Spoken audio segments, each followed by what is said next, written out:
He got problems, she got problems. Only I got 411 problems. Hey, hi, what's up, y'all? Welcome and welcome back to my channel and welcome back to DEI Hire. I'm Esther. This should be the last part. I really didn't think it was gonna be these much parts, but at this point, I've had enough, y'all. So now I don't want to do the new task because you are constantly downloading. Then with the new task, now that I've cleaned it up, they've added something else in there. It was just a different way of doing it. You come in, you didn't come in, you hit me up and it was like, so this is a new way of doing it. Do you let me walk you through it? As I told y'all, I'm a quick learner. You walk me through it as you're walking me through it, like I'm doing it on my computer so I can memorize how to do it. She's, oh, you want me to send you an email? You want to come in for extra training? No, I got it. I don't need none of that. Right? So I'm back to doing my old task now, but you're still micromanaging because you're still downloading. You're still interfering because now all these other screens are popping up that wasn't popping up before when I was cleaning it out. And so I'm telling my boss, like, listen, who is it? Tell them to stop. You're not helping, you're hindering. You're messing up. You're putting two patients on one. And if I'm not paying attention and deleting it, I will be sending out on one disc 2 different patients. That's not what we're trying to do. Tell them, whoever, to stop downloading, even though I know deep down in my heart it's you. I know it's you. So, and when it comes time for my review and I'm telling my boss, like, listen, I don't need to be micromanaged. This is playing with my mental health again. Like, this is really getting on my nerves. Like, I don't understand. All this time, I don't need to be micromanaged. I've been working at night all this time. The only reason I'm working at night is because you trust me to finish my work. Now, all of a sudden, you are the point of contact and you're over this situation. And now there's other things happening on my computer that wasn't happening before. So my boss thinks I'm overreacting. My boss thinks I'm overreacting. My boss is like, there's no way it's her. There's no way that's happening. I don't understand. Like I think at this point in time, like, I think you need to check yourself. You need to reevaluate. And I don't want that to work against you. Oh, okay.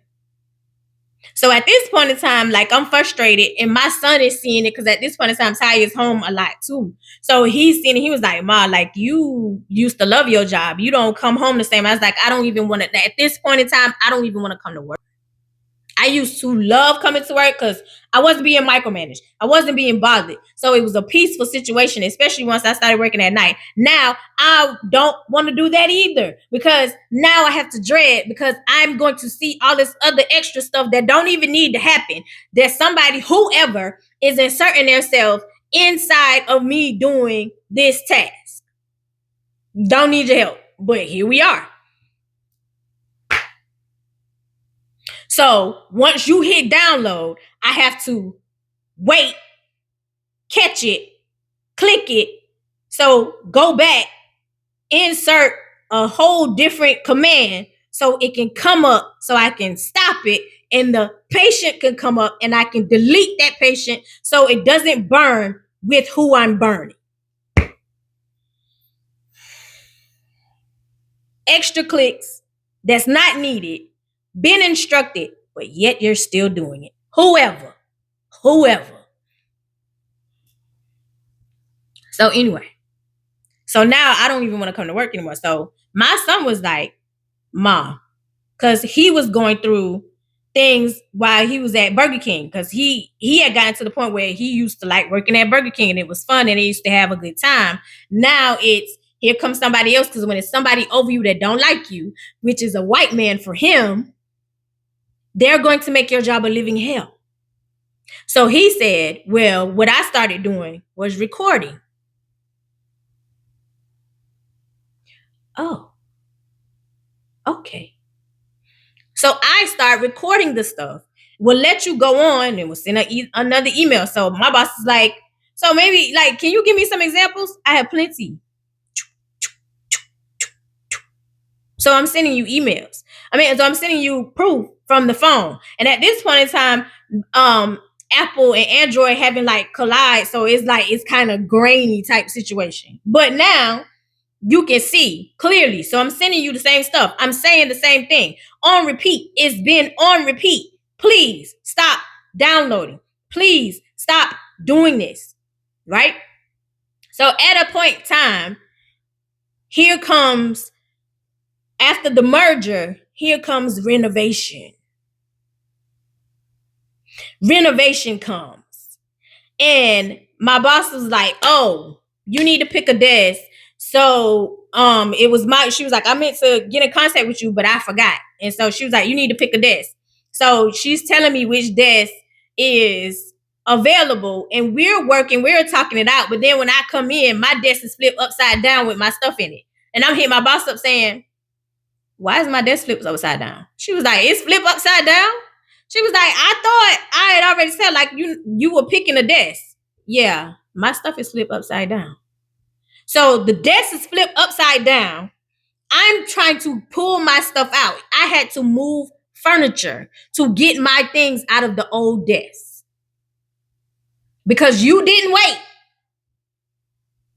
As my boss told me what was going on. So now I'm in the new desk.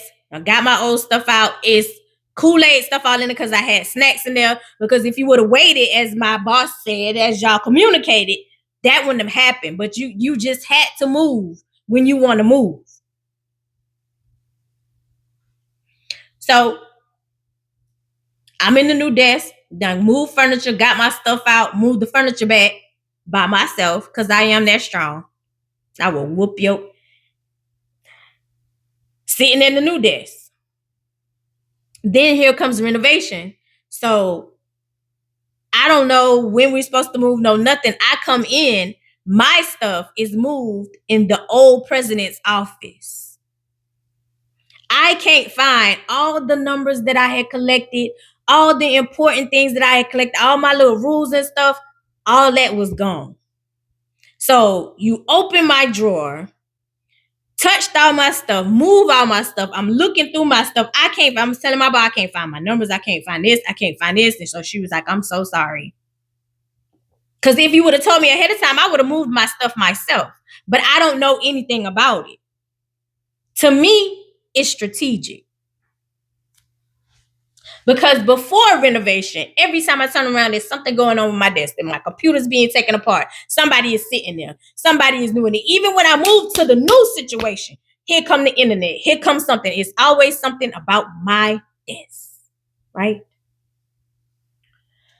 So, before, like, I'm in the office. So with me being in the office, renovation going on, I'm chilling, minding my business, minding me. I'm doing my work. At this point in time, it's like I just gotta ignore the stuff and I work around it because I'm really sick and tired of me saying, hey, whoever's downloading, don't download. But, nobody's listening. So just work around it at this point. Just ignore it because they're going to do whatever they want to do anyway. Even though I'm telling them like, hey, this could cause, a situation with two different patients, you're still doing it. So it's like, okay, at this point, you don't give a fuck. Why should I give a fuck?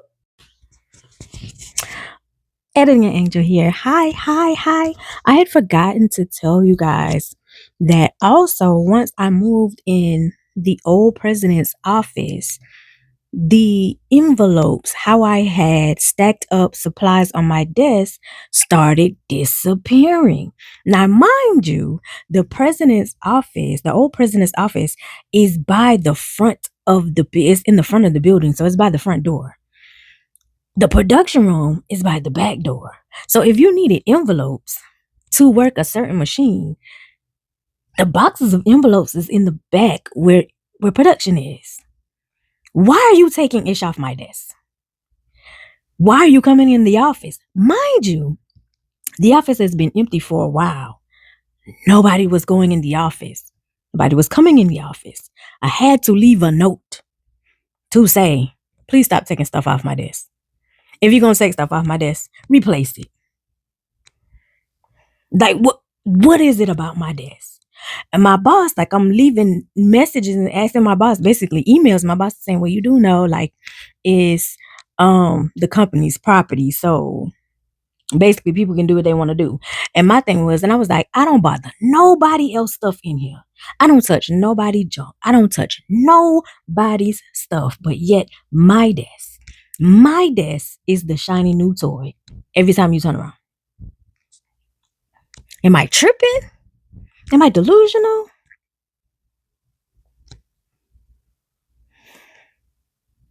Still, to this day, there's always somebody at my desk. The printer goes on and off. Here recently, the printer started printing out crazy stuff. The postage machine turns on and off by itself. Like, it's so crazy. The stuff that happens that wasn't happening before. Yeah, it just keeps on giving. I forgot this part too.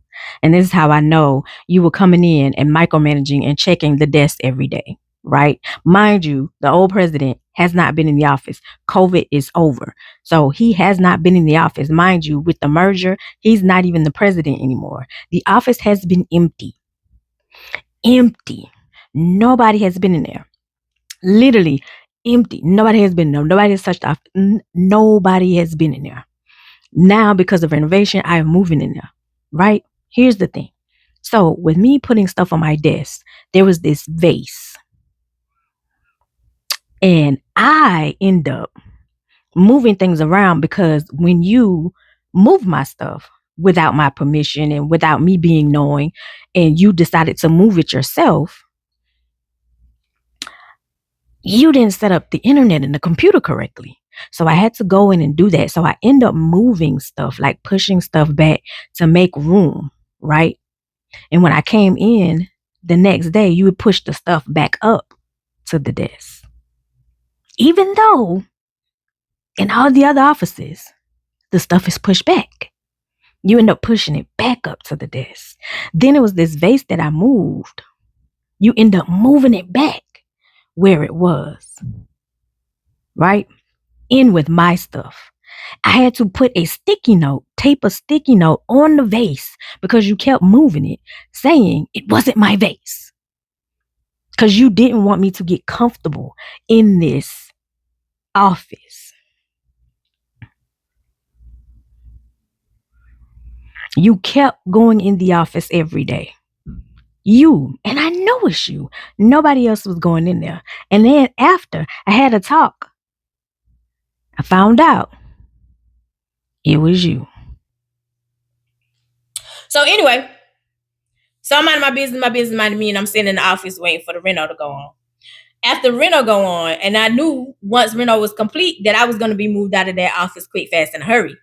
Now, mind you, I'm in one office, and nice lady, when she comes in, because she has to come in, is in the other office along with another person. Right? Reno's complete, and it's, oh, we got to hurry up and get you out of that office. Nobody uses the office, but we got to hurry up and get me out. But nice lady and the coworker, they're still in the office. To this day, still in the office. But I already knew, because me sitting in that office is like, oh no, you think you higher than anybody. And we can't have no black girl thinking you higher than nobody else. Even though I don't think that. It was just like, nobody's using the office. Why do I need to move? You're not moving the other girls. You're not moving the other ladies who are both Caucasian. Anyway, reno has happened. And now we have new hires here, new hire done Snake, Aunt Esther, and you pretty much out there by yourself because Aunt Esther don't deal with you. But in comes Inslee. Inslee had been coming in before Reno. She came to me and she was like, I need to come in a little early. Like, so basically, like, we'll be kind of crossing paths. And so she was like, I was told to come to you, and ask like if it's cool, because boss had told her, like, hey, Angel a different breed. Angel a different breed. So you got to talk with her. You know what I'm saying? And my thing is, the other people, somebody coming to me and saying, hey, I need to come in early because I need to do my kid or whatever, who had no intentions on doing that. I ain't had no issue with that. It's the other people who was doing it because you was doing it because I was doing it, and you was trying to one up me, get over me or whatever. Because new hire, you had the attitude. I'll tell y'all in a minute. I'll tell y'all in a minute. So anyway, Inslee was like, I need to come in. So I was told like to, come talk to you or whatever. And so Inslee was like, that keep saying like you mean. I don't get that from you. And I started laughing because I was like, I knew my boss had said something like that about me being mean. So you got to be careful. I said, girl, I'm not mean. I just don't fool with any and everybody. And so she was like, I don't get that you mean either. She was like, me either. Okay. Hey, Inslee. So literally me, the way it worked, pretty much Inslee would come in like maybe 20 to 10 minutes before I'm leaving. So we would cross paths like that. So it was usually like a good morning. We may have a little conversation here and there, and then we left. So Inslee, I literally by her coming in early, and like us crossing paths, all of a sudden here come new hire. Now, new hire had tried that previous where she had changed her schedule and was coming in. My boss was like, I don't understand why she can't come in. I said, I want to know why she need to come in early. And once I confronted her and asked new hire, I was like, girl, why you coming in early? Why you change your schedule? Well, why you change your schedule? Why are you coming in early? Because you had already snaked on Esther. So your plan was to try to snake me. No, boo. I'm not on Esther. I'm going to call you out. Why are you coming in early? You ain't had no reason. Now, mind you, you told boss that you was coming in early because it was better for your schedule and your husband and something like that. It was something that you needed to do. You was a liar. That wasn't the case. You ain't had no reason. You don't know why you just wanted to come in early because you had done snake on Esther. So, and the next person on your list was me. Baby, I'm not on Esther. So, surprise, surprise. Anyway. So, yeah. So, you had stopped coming in early. But once Inslee started coming in early, you started coming in. So Inslee was like, I was like, I don't know. She was like, because Inslee liked being there by herself too. So when I would leave, Inslee would have a certain amount of time to be by herself. And all of a sudden, here come new hire. So now your alone time is cut. So Inslee was like, why she started coming in? I was like, girl, I don't know.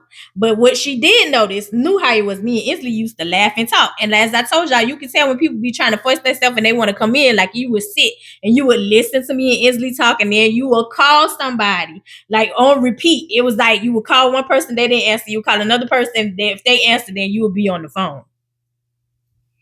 So I started laughing. I was like, bye, girl.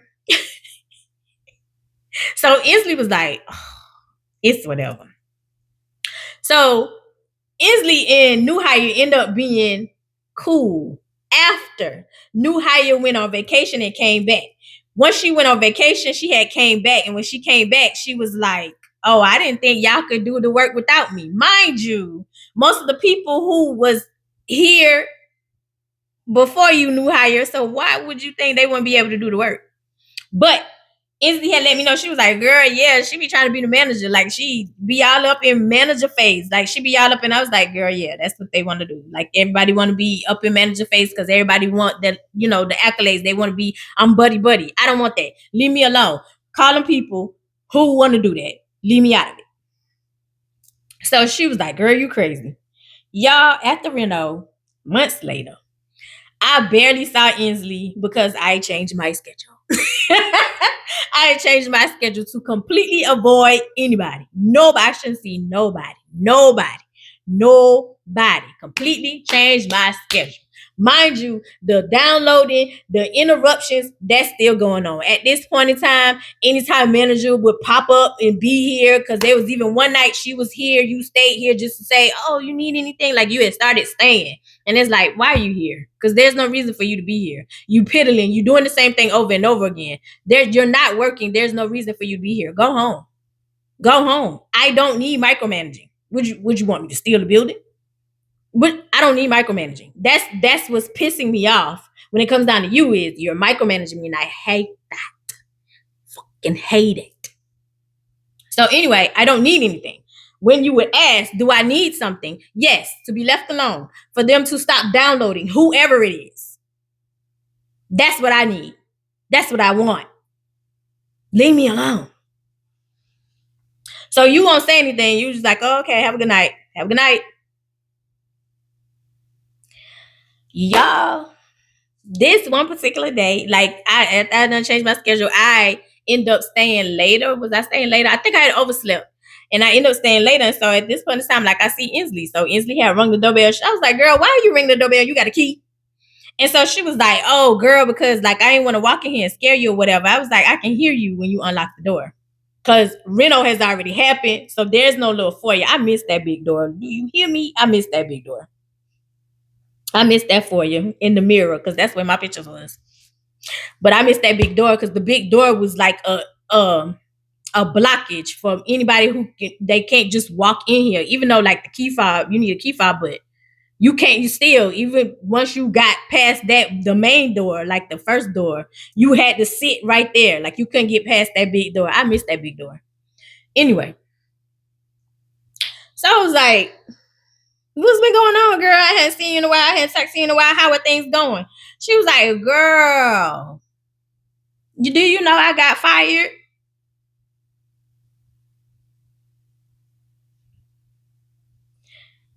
What? What?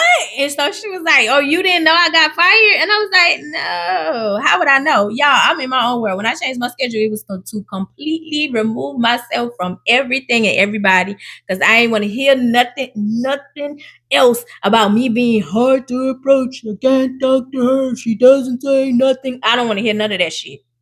None of that shit. Leave me alone. Let this old lady be where she want to be.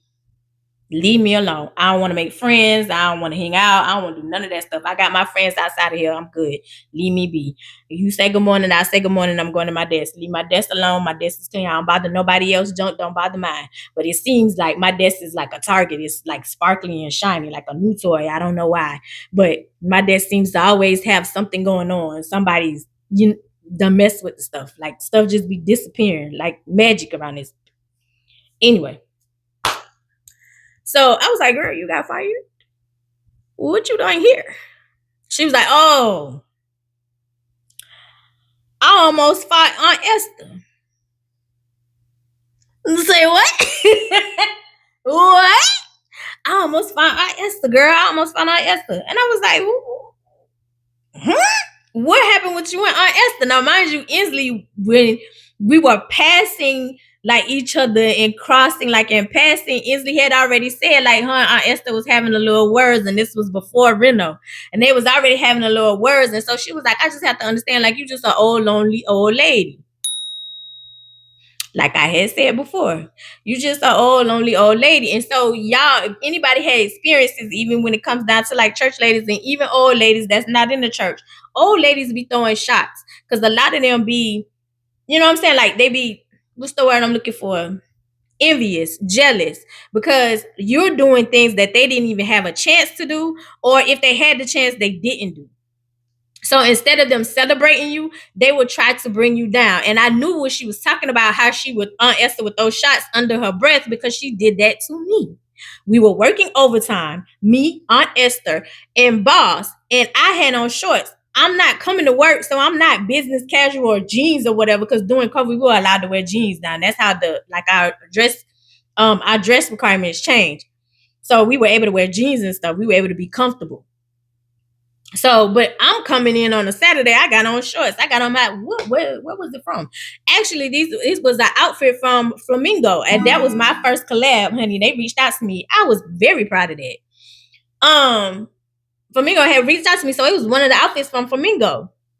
And I was like, I was wearing it, and I'm a thick girl. I've always been a thick girl, but most of the time, if you see me like I'm in jeans or whatever, like I'm hiding my body, so you really don't know that I'm curvy like that. But I am. So, Esther, like I'm passing her on, and it's a Saturday morning. Boss is in a whole different section. So when I passed her, she was like, hot pants. And my first reaction in my mind was to say, bitch, you mad because you walking around here in this Mary Poppins dress and can't do nothing and can't get along. Like your hair standing up on your head, your hair don't grow. Like I wanted to go in, right? Because I know you're throwing shots because I done lived through this. I've lived through this. a long time from men and women. It's always somebody who trying to humble me because of my curves or because I'm pretty or because of my confidence. It's always a motherfucker trying to humble me. So when she said it, I ignored her. So when Inslee said it, I knew already that you was constantly throwing shots. So Inslee was like, during the time before Reno, like she would make little smart remarks because at this point in time, Inslee had, you know what I'm saying? Like for her, she was like, it's a past. And Inslee, you know, she have a lot of kids. And so she had her first baby. I think when she was like 14, 15, somewhere in there. It might have been 16. And I was like, girl, you know how many teen moms out there? It's not about what you do. My mama was a teen mom. It's not about what you do, girl. Like, you take care of your kids, it's whatever. When she had told me the story, you know what I'm saying? And so once Esther heard about it, like, you throwing shots at her. You throwing shots at her. Oh, you ain't even got no kids. And you throwing shots at somebody else. And so Inslee was like, I just think, you know what I'm saying? Like, she just jealous or miserable old lady. I agree. I concur. But anyway, we had been in after Reno. It had been a while, and Inslee said she was in the bathroom, and she walked past Aunt Esther, and Aunt Esther was like, "Excuse me is the word," and I was like, "In the bathroom?" She was like, "Girl, in the bathroom," and I was like, "She wanted you to say excuse me?" She's like, "Excuse me, in the bathroom." So I was like, didn't pay her no mind. Went and used the bathroom, washed my hands, came back. She said, "Angel, when I came back." And to sit at my desk, that lady started talking about my children. And you started talking about my children in front of manager. And so I looked at manager and was like, you hear how she's talking about my children? And so she said, manager said, Inslee, like it was nothing, and rubbed her hair. She said, oh, okay. She said, Angel, I went off. She said she started calling her everything but a child of God. She started cussing her out from the top to the bottom, went in on her. So manager fired her, took her out of the system, sent her home. Boss called her back, wrote her up, put her back in the system, which was how she was working. And I was like, girl, do tell. Do tell. She was like, Angel, why you ain't tell me these people crazy? Why you ain't tell me when you come in here every day, these people gonna treat you like crap? She said, it's like I don't even want to be here. And at this point in time, it was another lady working too. So another lady, Aunt Esther, and Gigi mom was ganging up on Inslee and New Hire. So now Inslee and New Hire kind of cool because Aunt Esther really did not like New Hire. And so she was like, I don't know why she don't like New Hire. And I had to break it down. I said, oh, because New Hire, I said, Aunt Esther trained New Hire. And when she trained New Hire and all the things that you taught her, because you were so busy talking about me, you ain't see that snake was going to turn around and bite you. And that's what she did. She snaked you. So the schedule that you wanted, New Hire end up working and then end up coming in and doing all the things that you wanted to do. And they started being focused on New Hire and praising New Hire. Now you sitting over there pouting. So you started treating people bad. And I was listening to Inslee and I'm going, all this time that I have told boss, like, this is how these people treat me. This is what's going on. And I don't even want to come in here because of the atmosphere, because they throwing shots. They saying stuff under their breath. They being slick about it. I'm being crazy. I'm being mean. I need to reevaluate myself. And the whole time, the same thing that happened to me is happening to Inslee.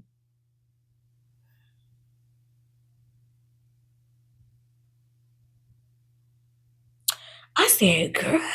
She said, yeah, I stay away from her. I stay away from her.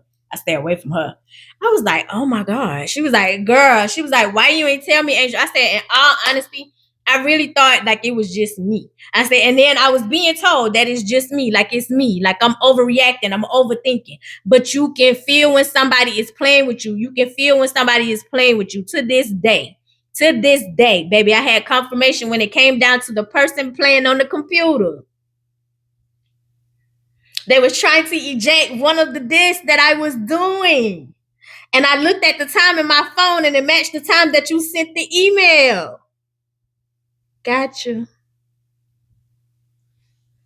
I knew it was you, but I just love how God, gives me confirmation. Anyway, Isley was like, girl, she's like, every day my brother be like, girl, what happened today? She's like, it's almost like a reality show. I be waiting to listen. Say he go get his drink and they sit down and they talk about her day and what has happened. And at this point in time, like I said, there's another lady, Aunt Esther and Gigi Mom, that's going after Isley in New Hire. Yeah. So not saying that I was happy that she went through it, but I felt so validated because it was like, oh, okay, yeah, I'm not crazy. I'm not crazy. I'm not crazy. I know I'm a target. I know I'm a black woman that's not safe in corporate. I know that these people are tripping. And that is the story time of DEI Hire. That's the end of it, baby. This became a little series. I didn't know it was going to be that long. But the crazy part is I knocked it out in one day. So, to my ladies and gents, be careful out there in COVID, in corporate. And no, you're not crazy. Because I felt so validated when I saw this other content creator and was like, you just want to come in and do your job and go home. But they would see that as, oh, who do you think you are? You're not supposed to have confidence. You're supposed to want them. You're supposed to need them. You're supposed to always ask the question. And I was like, girl, all this made sense. And this is a complete stranger. And I was like, finally, I felt validated. Because it's like, baby, I just want to do my job. I don't need to be micromanaged. I don't. But that confirmation that I got this week, priceless. I love you the most because you're definitely the dopest in real life. I'll see y'all in the next one. Bye.